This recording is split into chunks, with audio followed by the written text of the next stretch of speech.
Welcome to Penrose Learning, where we make understanding easy. You start by preparing CX File Explorer so you can access the Gtag resources quickly. Open CX, grant storage and network permissions, and switch to App or Storage View. This exposes /Android/data and internal paths. Once done, navigate to the Apps Package folder and the files labeled Gtag, Analytics, or Config. Make a backup copy to download or your cloud storage now, because editing live files can break tracking. This step prevents data loss and lets you revert changes safely.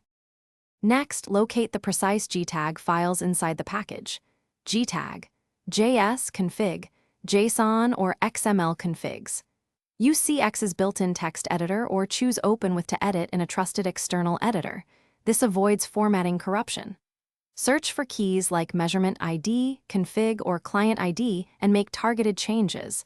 Update ID, add custom parameters, or tweak event code. Make incremental edits and save as a new file name when testing so you can compare behavior without overriding the original. And finally, deploy your modified Gtag file by replacing the original or placing the test copy where the app reads it.